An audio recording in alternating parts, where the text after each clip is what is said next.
Hello fellow travelers, my name's SG and welcome to the channel. Today I want to do a quick review on the new series Hazbin Hotel. I am one of the people who have seen the original pilot on YouTube and really enjoyed it and was actually looking forward to what the series had coming for us, and I gotta say I really enjoyed it overall, and I really want to talk about it, so let's get into it, shall we?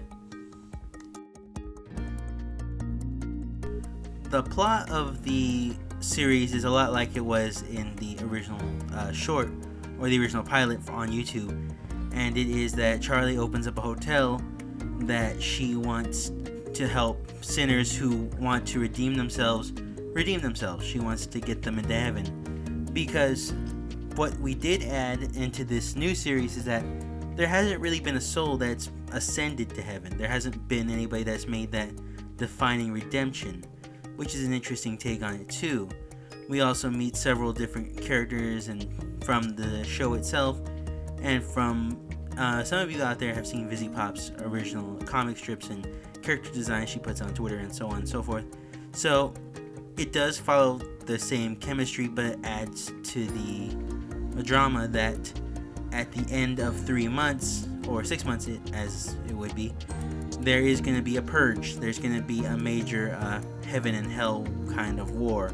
Well, it's not really a war if heaven's just pretty much taking out all the demons they possibly can for one day. And we get this right in episode 1, which is interesting and really sets up the groundwork they're trying to have. And it does answer a question of what the clock was in the original pilot, because they didn't really explain it then. I can't really go into more detail than that, because that's pretty much the overarching theme of the whole series. I do recommend seeing it for yourself and having your own opinion on it. I do enjoy the storyline as it's going so far, because it's mostly about redemption. Charlie learning what true redemption looks like, and at the same time, what everybody in the hotel really wants, other than the surface things that they claim to have. So it's a fun little story, and the series itself is very good. Now, there are definitely a lot of characters, from the V's to the residents of the Hazbin Hotel itself, but for right now I just want to focus on what I think are the two main plots of the series, and that being Charlie and Alistair. Charlie, as we know, runs the Hazbin Hotel. She is the daughter of Lucifer, the original demon who runs hell, and Lilith. So that idea already is interesting, because now our view of what Lucifer or the devil is already turned upside down, because Charlie is definitely hell's version of what we would call a Disney princess. She loves to sing, she loves to help people, and she tries to see the best in all humans, and even in hell. Even she tries to see the best in all these residents of her hotel, even though they don't really give the best of themselves. She's a fun character and has a great moral support in Vaggie, her best friend and girlfriend in the series, and you really do see a chemistry between those two, along with her reaction to how hell is and how the angels act is very funny, and you can see that her character is going to be really put through some trials as we go along the rest of the series, but I think her character will change for the best as we go. Now that we've talked about Charlie, let's talk about the subplot, or at least the secondary plot, with Alistair. Alistair is known as the radio demon. He is one that is draped in mystery. We don't really know what he's about. He gives hints that he's just there to see the hotel fail, and to see all these demons struggle just to achieve whatever goal they're trying to do. But as we go through the series, we're starting to see that maybe that's not exactly true. We don't really know what he's about, and we see that he's having constant conflicts with other overlords, such as the V's and so on and so forth, mainly because they're TVs and he's a radio demon, but that's just a joke. We do see that he's much more intuitive to the demon world than we know, and the idea that he's been gone 7 years, which is exactly the same amount of time as Charlie's mom Lilith is gone, will definitely raise some eyebrows for some of those who have theories out there on what that whole thing could be about. Other than that, the Alistair is a very fun character to have and very interesting and very intimidating. I think he's definitely a better character than most and is actually enjoyable to watch go through all this. There are several other characters that I could mention, like Angel Dust or a bunch of other ones that do require a full character breakdown, but I don't have that time right now. Maybe if people love this and want me to do a character breakdown of them, I will. But for right now, I will have to leave it at that.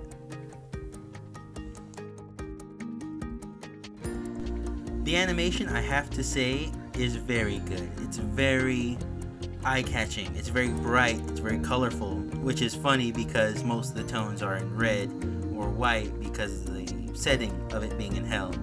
You can tell that this is classically featuring a hell basis with the overlaying red all over. The buildings are red, the sky is red, and sort of a darker, grittier tone to it. But they managed to make this weird mix of colorful and dark that actually makes it very pleasing to the eye. There's nothing I can really say that is an improvement or could be an improvement because I've seen the original pilot, like I've said, and I could tell that the animation has definitely been upped just a little bit more than it was in the pilot. Not to say the pilot was bad. The pilot was amazing in itself for an independent work, but I do think that this version of it is definitely better by leaps and bounds, animation-wise at least. If you've watched the original pilot and even the other series that Busy Pop has done, Hell of a Boss, you know that music is definitely a major component in this series. Music is very prominent. They do give a legitimate reason why, because Lilith is supposedly the one who has created music at the dawn of time, which is a nice little nod to it. But I will say that all the music does not take away from the story. It adds to it even. I have to say that it's very well done, it's very fun, it's very diverse in the way that it is. It doesn't rely just on a cartoonish genre, it does a lot of different versions of different genres, and I have to admit that even some of them are very catchy. You'll even start humming it yourself if you're not paying attention, and that it does allow itself to be serious at some points, and at some points it allows itself to be jokey.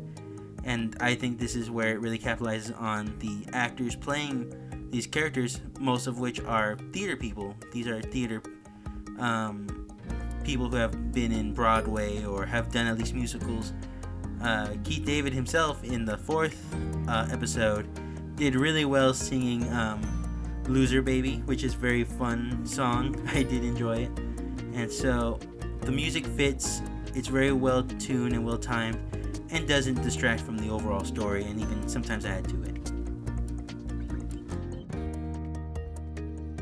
There aren't many references that I can point out that the series takes from, other than like the casual Hell of a Boss reference, Hell of a Post kind of joke. But what I do want to point out is that the storyline is definitely taking from both Dante's Inferno, which if you've watched my channel, you know that we're doing a reading of that. I know that seems like a shameless plug, but it's there. And also Paradise Lost, with the way they portray Lucifer and Lilith's relationship. In the original Paradise Lost, though, it was Eve rather than Lilith, but I think that this is a good interpretation of it. Not a better interpretation, but a decent interpretation of it, more than the actual series itself. And it does thrive off that, and of course we do have our regular biblical themes such as Adam and Eve. We do see Adam in the first episode, and the way he's portrayed is definitely not very flattering to the original source material of the Bible, but I do like these little changes. I do like these little nods and references that remind you, yeah, this is hell, but this is the hell the way this world works, and that this is a retelling or kind of just like an homage to those pieces of work. It's very funny, very well done, and it's something I can enjoy, even though I know the original source it comes from. Overall, this is a very fun series to view. I know that a lot of people are reacting to it on YouTube, and I know a lot of people have already said their opinions, But I have to say, the first 4 episodes, they are very amazing. The animation's smooth. The music goes along with the story. Nothing ever diverges from it. While it may seem episodic, it does follow a formula, and it does follow an overarching theme that we can go through, with Alistair being the one who's really going through these connecting themes, rather than Charlie, who's just trying to help out the residents of the Hazbin Hotel, and even trying to recruit other residents of Hell to make them better, to make them redeemable. And it's a fun, heartfelt series, I like to think. That it's about perseverance, I guess. It's about wanting to be better. Charlie wants to be better, and she wants to help everyone else be better. That's where the Disney princess aspect comes from. But overall, this series is fun. You could tell the characters, you could tell what they're about, and you can even start seeing them change. I know a common argument I see about the series is that it feels like it's going too fast paced, but I am reminded of a statement that Robert Kirkman, the creator of Invincible and The Walking Dead, said, that if it's an independent work, a work that got picked up by a big company, you have to hit home right away, because you don't know how long you have with it. You could have an entire season, or they could cut you right away. You could have an entire series, or you could just have 5 books. And I think that this is making it to where it's aiming for a full series. It's aiming for a full season. And I hope it does get at least another season 2, or if they do decide to just close it off after the season, it has a good ending, which I think it will. I think that there is a lot of room for improvement. I think that the voice acting, even though it's not the original cast from the original pilot, they do very well. The singing, I could tell, is a little better. The animation is better. And the music is constantly changing, but it's relying on its roots as a YouTube independent video. You don't feel insulted by it. You don't feel that it is trying too hard.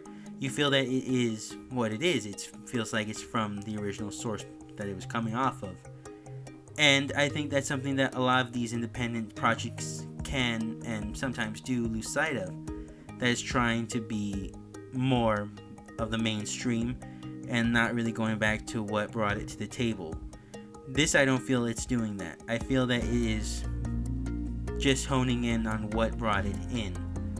And I think, as most fans, such as myself and other people have said, this is a very good series, and that it does deserve to be seen. I will never say it does not.